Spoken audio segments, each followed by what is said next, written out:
Good morning. Well, it's 9:28, but I don't mind starting 2 minutes early. Welcome to the launch of the Military Balance 2016, the annual assessment of global military capabilities and defense economics from the ISS.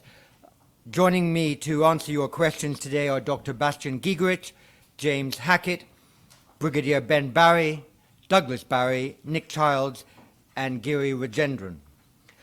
The global security environment is perhaps now more challenging than at any time since the late 1980s. A surge in terrorist attacks at the end of 2015 just added to the growing menu of crises that concern defense planners worldwide. Conflicts and complex security challenges increasingly cross borders, with their unpredictability and potential impact only amplified by the increasing pace of technological change.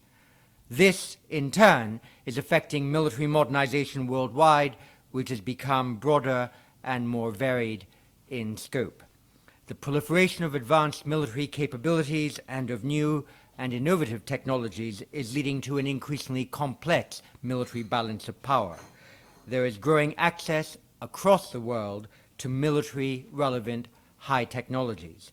Many of these no longer originate in government research and development laboratories, but in the private sector, and many will have been originally designed with the civil sector in mind, not the armed services.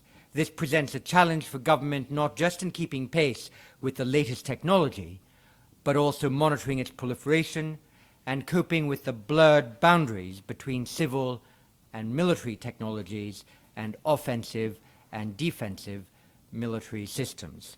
But for all this, states retain significant financial, organizational, and manufacturing power that will allow them to shape and benefit from, if not wholly direct, the direction of military-relevant technology innovation. For instance, Russia and China are increasingly active in the development and deployment of advanced military capabilities. Each has become more assertive in their actions and are embarked on important military modernization drives. Debates continue in Europe over how to bolster military capability. NATO defense ministers will tomorrow again consider this subject in Brussels, preparing for the July Warsaw summit. However, increased threat perceptions have not yet led to a decisive breakthrough on capabilities and defense spending. After years of cuts, real budget outlays stabilized in 2015 for the first time since 2008, but resourcing future defense plans will remain difficult. In 2015, only 4 of the 26 European members of NATO met the 2% spending objective agreed at the 2014 Wales summit. For the remaining 22, the average percentage of GDP spent on defense was 1.1%. These countries would need to raise their collective outlays by nearly 45% to meet the target, or by almost US $100 billion. Importantly, much of NATO's post-2014 assurance for its eastern members currently depends on the understanding that in times of crisis, member states' armed forces will be able rapidly to reinforce countries at risk. Recent alliance operations have taken place in relatively uncontested air, sea, and electromagnetic environments. This may not always be the case in the future. For instance, Russia has deployed capabilities in its western military district that can impede access to and constrain freedom of action in the Baltic region. These include the S-400 long-range air defense system and the MiG-31BM Foxhound combat aircraft.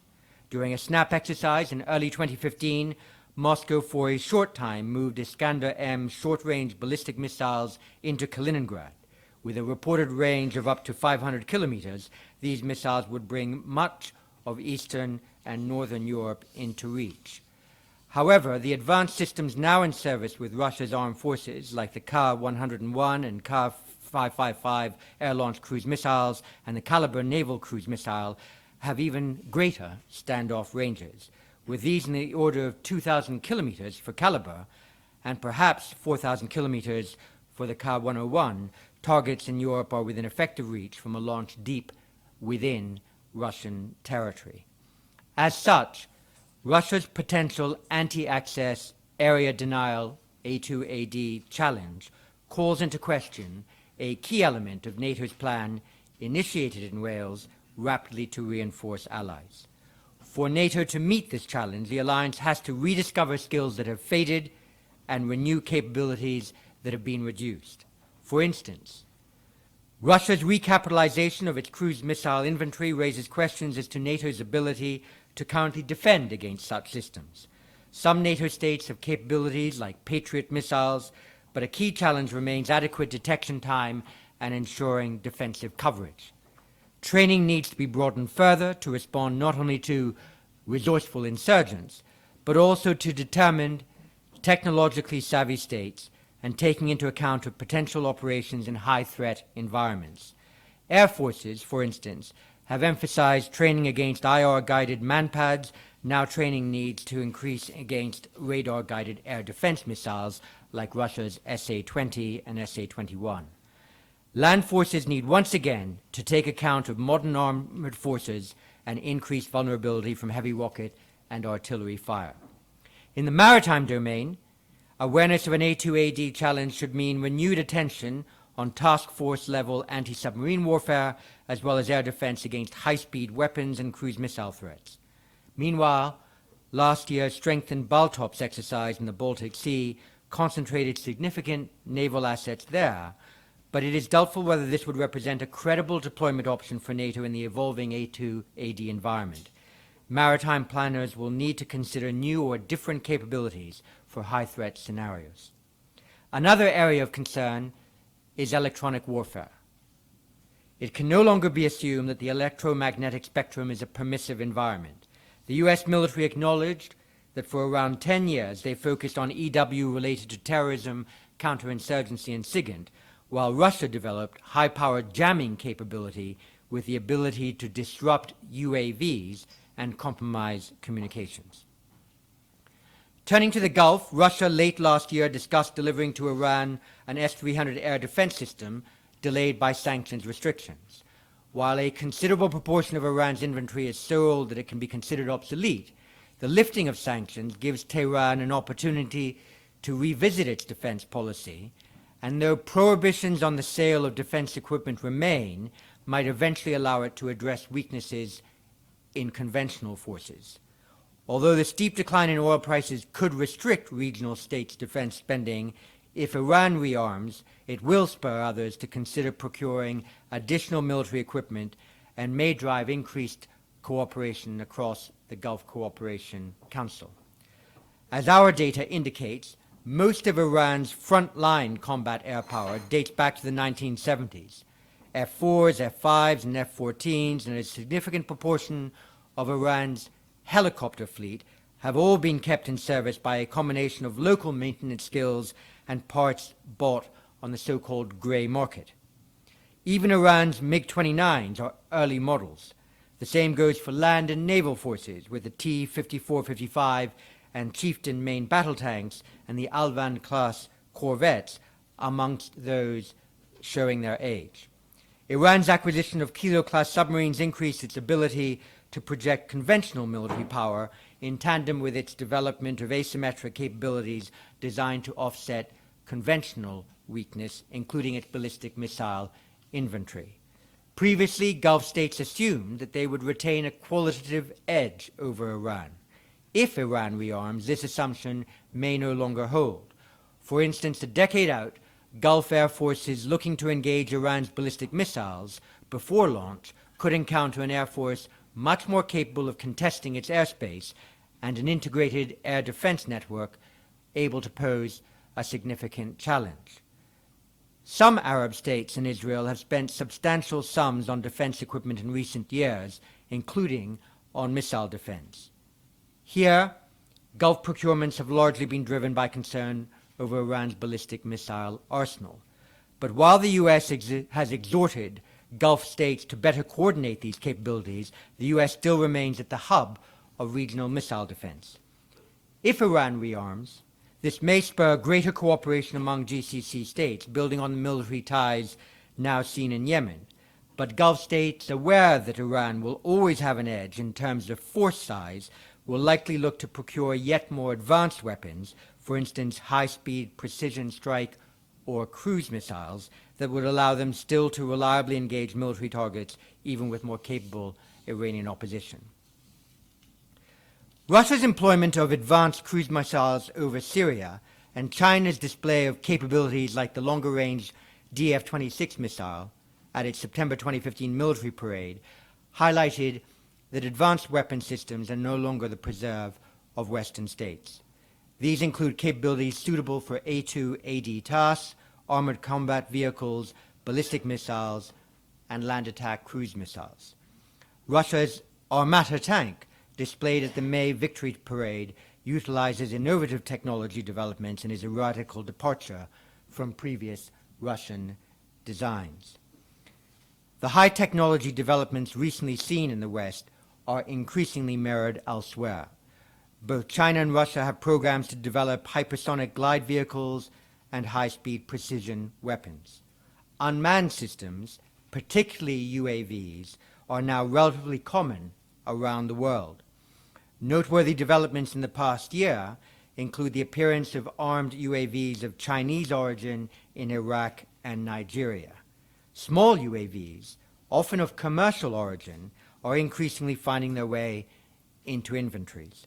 Israel has deployed unmanned ground vehicles for perimeter security, while Israel, Mexico, and Singapore operate the Protector unmanned surface vessel for maritime security. The technological playing field is leveling, and advanced military capability is proliferating. The costs of defense technology are falling, as are the barriers to entry. How has the West responded? One reaction has been to try and stay ahead of the curve and to invest in new high-technology areas such as cyberspace, data analytics, additive manufacturing, autonomy, robotics, and directed energy weapons, and novel equipment developments such as the UK's Zephyr high-altitude pseudo-satellite. Another approach will be to combine existing technologies in new ways. One example is the US program to develop swarming UAVs by combining low-cost UAVs with autonomous technology. Meanwhile, the United States has developed the third offset. This seeks to benefit from expertise in the public and private sectors at home and abroad to develop innovative leap-ahead technologies and ways of working that would enable the US to retain its technological advantage. As part of this, the Pentagon developed its Defense Innovation Unit Experimental to leverage technologies emerging from Silicon Valley. Much innovation is now driven by business, and many dual-use capabilities have their origins in the private sector. By partnering more with the private sector, the U.S. government could share research and development costs and benefit from the high-tech sector's culture of innovation. For Western military powers, unfettered access is no longer a given, nor is technological superiority. Western military technological superiority, a core assumption of the past 2 decades, is eroding. Slowing this emerging trend or reversing it will be a key preoccupation of Western strategists in the coming decade. Our coverage in the Military Balance 2016, of course, is global. Thematic, regional, and country analysis complement the capability data, and we discuss other significant issues. These include the following facts and trends. A special essay, for example, in this year's Military Balance considers deterrence in cyberspace. This, we conclude, is not impossible, provided there is clear focus on the threat to be deterred and an understanding that there may not be a so-called one-size-fits-all approach. Indeed, the fact that major disruptions that could occur in cyberspace have generally not yet taken place suggests that a degree of cyber deterrence may already be at work. In Europe, the UK retains a broad-spectrum military capability, and the 2015 SDSR reversed some, but not all, of the significant reductions in military capability made by the previous coalition government. Military capability, ambition, and readiness are to be rebuilt. 2015 saw the first sign of defense budget stabilization in Europe since the 2008 financial crash. Though reaching NATO's 2% target will be difficult, some states, particularly in Europe's east and north, are now registering real increases in defense outlays. The double-digit real increase in the Russian defense budget in 2015 meant that it dominated global defense budget increases, accounting for over a fifth of all real global spending increases in 2015. Continuing the recent trend, Asia now spends nearly US $100 billion more on defense than NATO's European member states. Across Asia, military modernization continues, and regional defense spending in 2015 registered a 5.6% real terms increase. In Asia, we assess in particular China's improving military capabilities. There is also a specialist essay in the book on China's ballistic missile sector. The longer-range DF-26 missile potentially brings the US base at Guam into range of China's anti-ship ballistic missiles. In Africa, increasingly a market for China's defense exports, tackling Boko Haram and Islamist groups in the Sahel remained a principal task for local armed forces. It required continuing international attention and military support. South Africa's military, facing continued financial problems but a growing external role, retains ambitions to upgrade its capabilities. In Latin America, regional defense activity was again dominated by the need to tackle organized crime and narco-traffickers. Colombia, though, continues to plan for the future and challenges beyond those posed by the FARC group.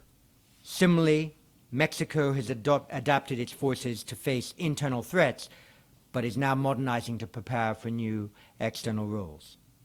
In conclusion, the 2016 military balance provides, we believe, the best available public information on global military capabilities, trends, and defense economics. We also continue to develop the Military Balance Plus, an online database that will allow us to harness the benefits of new technologies. This product will permit us to hold more data and produce more analysis more often on national military capabilities. It will create a more agile product, allowing our data to be searched and accessed in new ways. By doing this, we aim to ensure the facts and analysis on national military capabilities contained in the military balance will continue significantly to inform discussions within government, business, and the wider public debate.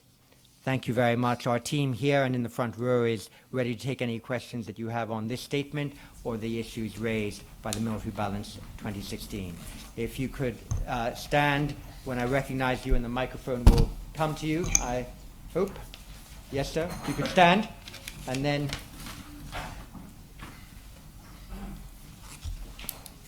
just give us your name and affiliation first. Dominic Dudley. I'm a freelance journalist. Two questions. What is the strategic priorities that Russia is pursuing in the Middle East these days, in your view? And they seem to have blown a bit hot and cold over support for Assad over recent times, but seem to be supporting him quite heavily with the assault on Aleppo. So what are Russia's priorities, and what do you think of their chance of succeeding in achieving them? And secondly, in terms of the spread of military technology, does that also extend to non-state actors, and to what extent are they advancing in that area? Thank you. On the first question, Russia's aims in Syria. Ben Barry, please. It's quite clear that since their intervention of last autumn, they've committed a considerable degree of support to the Assad regime, and their behaviour suggests that their aim is to strengthen their position. There'll be a limit to how far they can actually do that because of the size of the Assad forces, and they're particularly pressed for manpower. But at the moment, their strategy seems to be succeeding. And James Hackett on the spread of technology to non-state actors and the ability of non-state actors to exploit new technologies. Well, I think what we say in the book is that technologies will spread to states and non-states. I think what you have to consider is that states have financial power that far outweighs those of non-state actors. So there'll always be a difference in the level of certain capabilities. The other thing to consider about the spread of technologies is that we're also seeing the spread of the ability to learn, the sort of diffusion of learning technologies.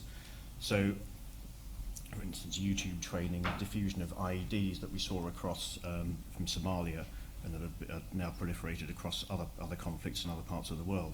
So I think there is a diffusion of technologies and the ability to learn from the actions of others that's spreading to non-state actors, but states themselves have always retain financial clout that allows them to develop higher-end capabilities. Yes, Richard Norton Taylor. Yeah.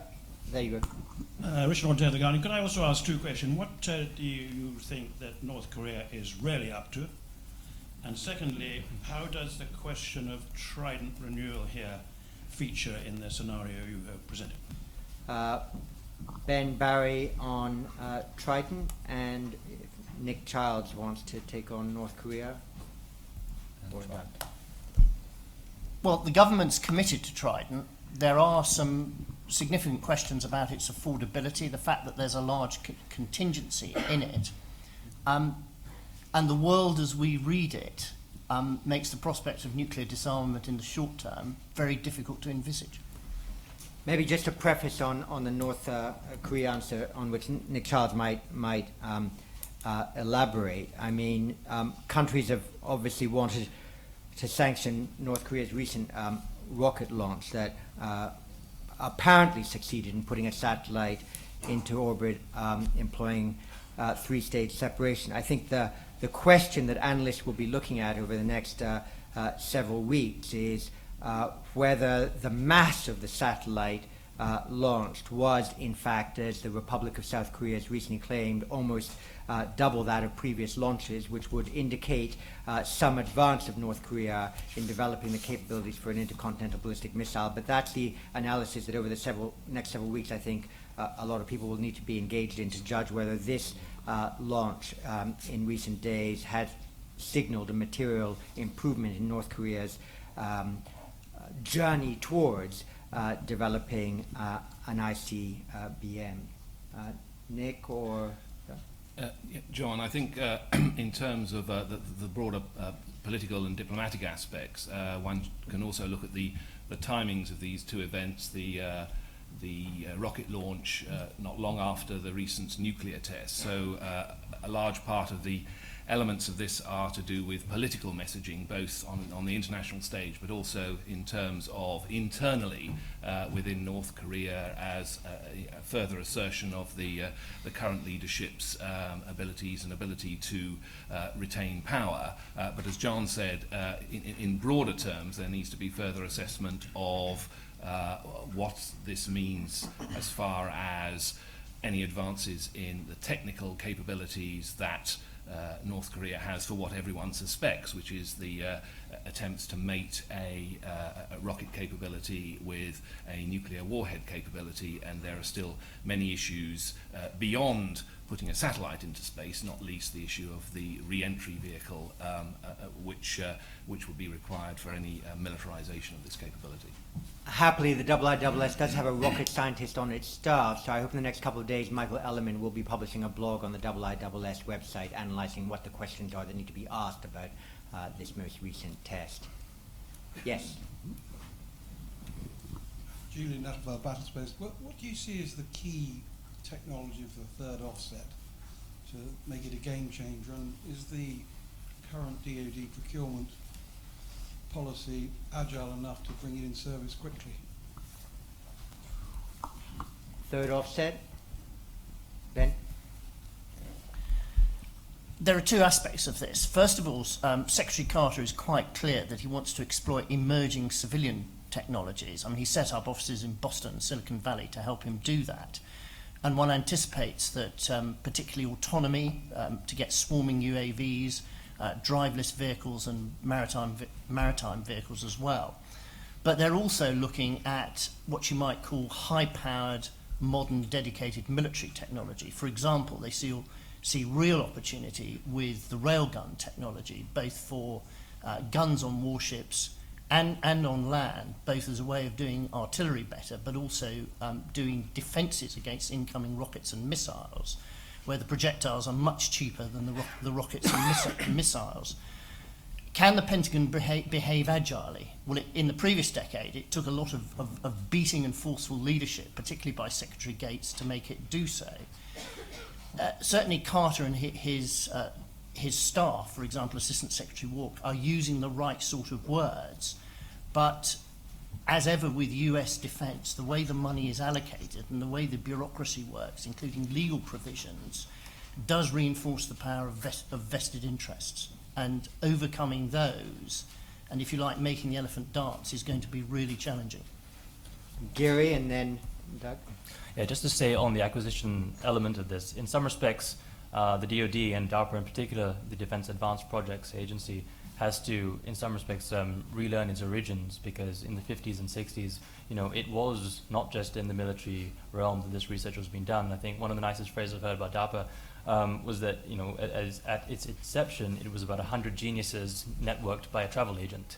And so it's got to sort of get back there. But I think there's a recognition that this is important, and the location of new DoD sort of branch offices in the sort of California and soon in Boston, I think is a step in the right direction. Thanks. Joanna, I suppose there's no single golden bullet. I think you're going to see a range of technologies, but two critical ones I would imagine: survivability and anything that gives you greater standoff. To some extent contradictory, but I think you'll see them cherry pick in that area. So, John, can I just add to that? I mean, Doug's right. I think what's interesting in some of the current developments is the thing that John highlighted, which is the combinations of technologies. So realising that long-term procurement cycles might not give you the quicker result that you need for an operation or a particular capability. So bringing together innovative developments such as in autonomy with low-cost UAVs, as in the swarming UAV example. A challenge for defence organisations and also defence industry is, I think, moving forward, how to not just tap into and harness, but how to develop and maintain the culture of innovation that you see in some of these small tech firms. I mean, the model in the previous years might have been for a large defence company, let's say, to acquire a smaller company. But will that then stifle the culture of innovation within those small firms when you bring them into a larger defence company or into a larger defence organisation? I think that's one of the key challenges, is how to maintain that agility, that willingness to take risks, and the willingness to question authority and build things and break them. It's going to be an interesting challenge for defence organisations in the next 20 years, I think. Yes, here and there. Right in front of you, the microphone's right there. Yeah. Hi, Ben Katz with Bloomberg News. I just want to ask about Iran for a second. You mentioned their capabilities and what they might be looking to upgrade, but what are the prospects for those prohibitions to actually be lifted, and what kind of timescale, and also what kind of budget are we looking at Iran investing in their rearmament? Doug Barry, first on what conventional military modernization might be possible in Iran. You asked about when the rules change, as it were. On the conventional side, it's a 5-year window, and on the ballistic weapons, it's 8 years. In terms of where they might go shopping, obviously you've got Russia and China are the two clear candidate states. My particular area, obviously, they need to recapitalise their whole combat aircraft fleet, as John pointed out. A lot of these aircraft date back to the 1960s and 1970s. Within the next decade, those will have to be taken out of service and replaced with something. The big question is how much money have they got, and where do they actually want to spend it? As I say, Moscow and Beijing are the two obvious candidates for purchases. Gary? And just carrying on the money question, I think we estimate that Iranian spending is between 10 and 15 billion a year, maybe sometimes north of that, depending on the exchange rate that you use, which has seen quite a lot of volatility in recent years. I just want to make a point that, yes, there's been a lot of talk about how when sanctions are lifted, all of these assets that are frozen abroad will suddenly sort of flow back into Iran and provide a windfall. I think it's worth remembering that actually they would have incurred liabilities on those assets as well. So something about half of that, at least, would go on existing liabilities that need to be paid off. And so I don't think it's as clear a picture as saying all of this is going to flood back and go straight into defense. Yeah. Sorry, right there. Come around. Third row, that's it. Yeah, hi, it's Robert with the Wall Street Journal. I had two questions. One is on Mideast spending and what the impact of oil. Have we now started seeing it? I guess that's for Giri.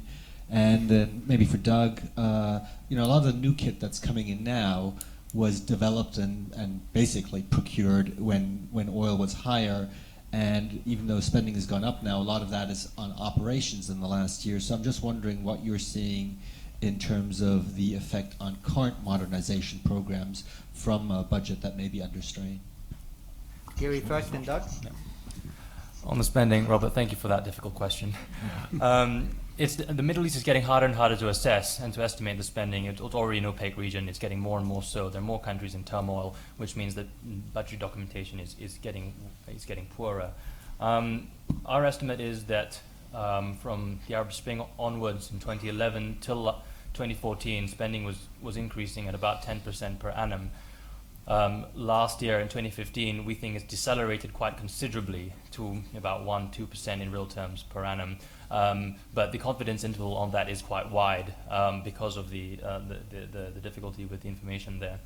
I think there is pressure. You see the Saudis running 15% of GDP budget deficits. They're removing subsidies and so on. Having said that, a lot of countries have a lot of fiscal space, very low debt levels, and so can carry on sort of debt financing and deficit financing spending for quite a long time, at least five years or so, I would have thought.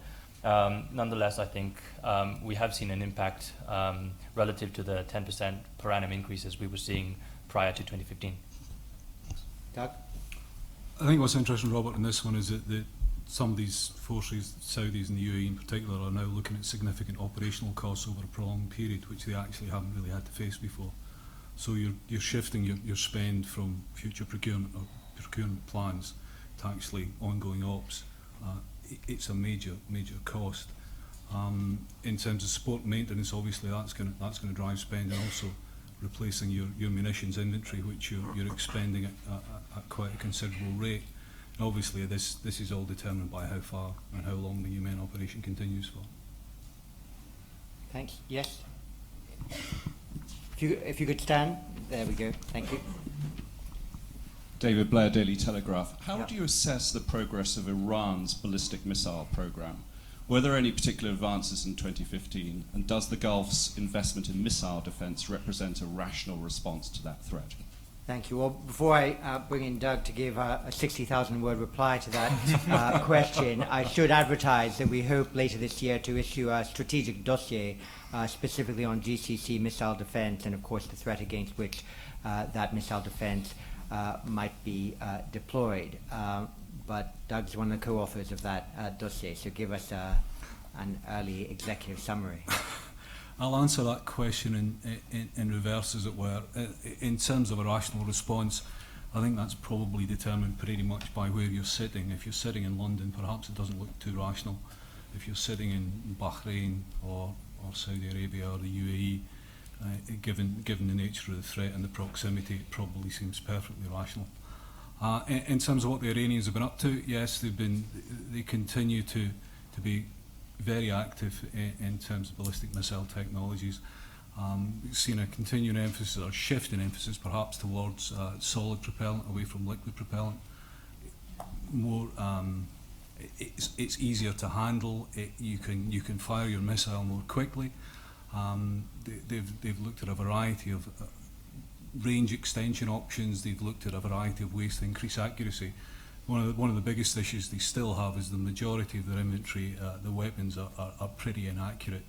You're talking, 1,000 meters at kind of 500 to 750 kilometers range, which really is of very little military utility. But if you're dropping it on a city, obviously that's a completely different issue. Thanks. Yes, the lady in the back there, please. If you could stand up, and that way the microphone can find you easier.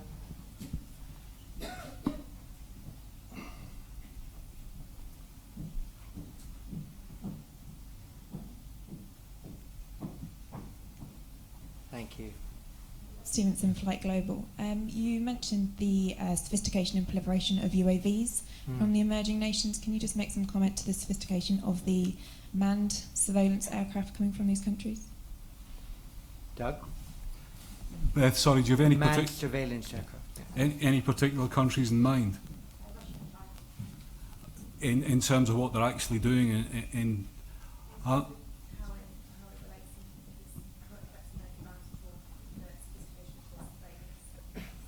You mean Russian and Chinese surveillance aircraft? On the manned side, the Russians have neglected is the wrong word, because basically they didn't have the finance for about 10 or 15 years to support the kind of classes of crewed or manned ISR aircraft that you saw pursued in the West. They're obviously addressing this. Their difficulty is they have an awful lot to address in quite a short period of time, and only a limited amount of money. And with most air forces, people tend to like the fast jets and pointy things that go bang, rather than the kind of, in some ways, as valuable, if not more so, enablers of which, you know, an ISR platform is one. The Chinese, again, in a similar situation for a different reason, in that they didn't really have the technology until comparatively recently to package these kinds of aircraft. That's now changing, and you're seeing a kind of proliferation of 1 and 2 types of these aircraft within the Chinese inventory as they develop and play with various technologies. I'm more than happy to talk at length with you, Beth, about this later if you want. Thank you. And the gentleman there, yes, please. You, yes, if you stand up. Thank you. Thank you. James Roberts from the Tablet. A couple of questions about Russia, if I may. Is there any chance, do you think, of a more collaborative approach with Russia on the part of the EU rather than the confrontational one we've had for a few years now? And do you think that would be wise? Secondly, would you see that Russia as a restraining influence on Iran vis-à-vis Israel or not? On the first question, I wonder whether Nick Redmond might want to say something on Russia and its relationship with the EU, and Bastian on the second. Thank you. I think it will depend partly on how events develop in Ukraine. If they do, the push will be on to either loosen or lift most of the Tier 3 sanctions on Russia. Within Europe, there's still a constituency that are quite keen to get back to business with Russia and forge a working relationship. But there is so much baggage at this point that I think it will be difficult to restructure a relationship. The Russian authorities aren't really mentally in the position for it right now. Public opinion on both sides is not necessarily terribly helpful. Bastian Giegerich. Thank you. Just to add to that, I think, I mean, we perhaps already forget that before we were in this position, we tried strategic partnership for an extended period of time with Russia, and I think we're in this position now because that failed. And it didn't fail because a lack of attempts, but it failed because to a good degree, I mean, you know, blame on both sides, yes, but to a good degree because of Russian policy. And I think you see the flip side of that right now. You see it in the NATO context. In the run-up to the Warsaw Summit, we will see a much bigger focus on deterrence, again, conventional deterrence, as NATO tries to solve that concurrency challenge, concurrency in terms of geography, east and south, and in terms of task, collective defense versus crisis management and cooperative security, which nicely breaks into these geographies as well. Can you clarify your second point? I'm not sure I quite understood what you were getting at.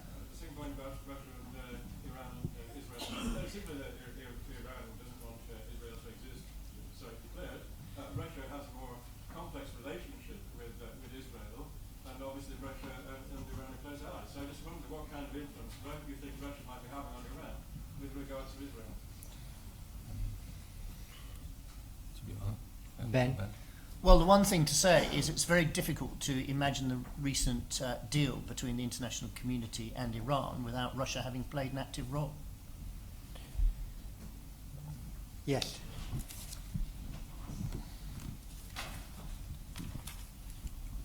Hi, good morning. Grant Turnbull from Shepherd Media. I just wondered how worried should defence planners be about Russia's new land capabilities such as the Armata tank? Ben? Assuming Armata is successfully developed and enters service, Western land forces should be very concerned. I mean, Russia has been a great armoured vehicle producing country, and Soviet and Russian armoured vehicles are in wide use all over the world because they're judged to be cost effective. Armata has two revolutionary elements. First of all, it's been designed from the outset with an unmanned turret, and that turret may well have the capacity to accept a larger gun in future. But secondly, it's been designed with an integral active protection system that attempts to shoot down incoming anti-tank guided missiles and unguided weapons such as RPGs or that fired by the Carl Gustav. Now, the evidence from the Israeli trophy system is that this is effective, extremely effective in doing this. And if the active protection system is as effective as it's like it could well be, it will greatly reduce the effectiveness of Western anti-tank weapons, thus reducing the effectiveness of infantry. And it's not clear to me that Western armies have adequately grasped this yet. So I think they need to sit up and pay notice. Yes, you, and then you go ahead.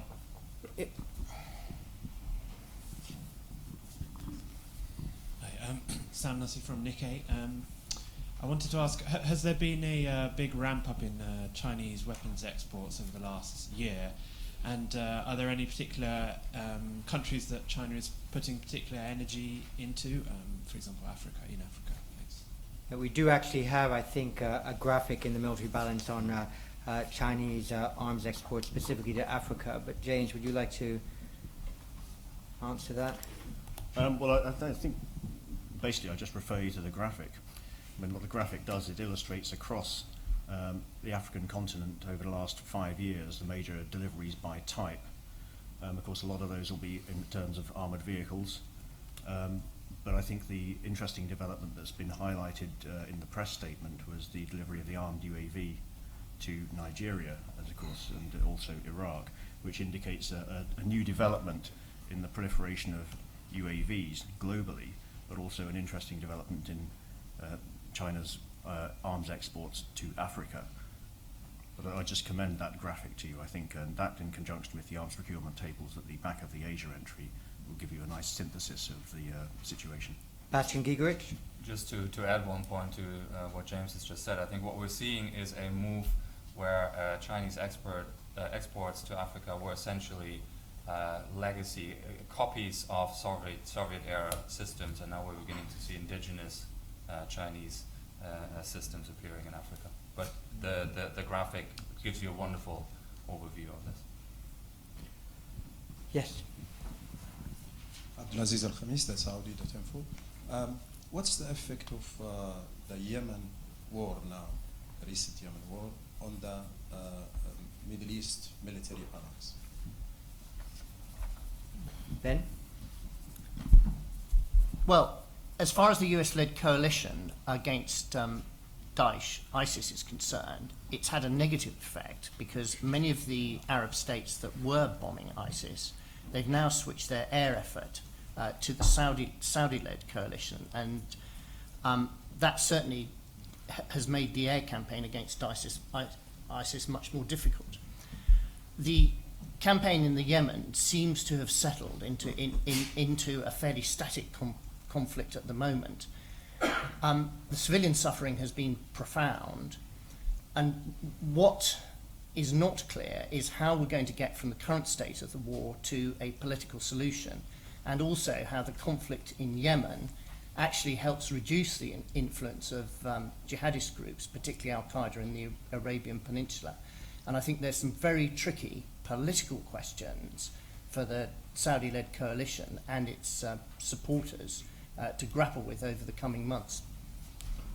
I'd just add, on a, I suppose, a positive note, what it does provide is it's a very, very valuable operational experience for these forces involved. Working in a coalition like this, it's really the first time this has happened. So there's a lot that will be learned in terms of post-operation analysis, which should be of quite considerable value. Thank you very much. Copies of this press release are outside, as are copies of the book, and we're ready to answer any ad hoc questions that might follow the conclusion of this formal press conference. Thank you very much for attending this morning. Thank you.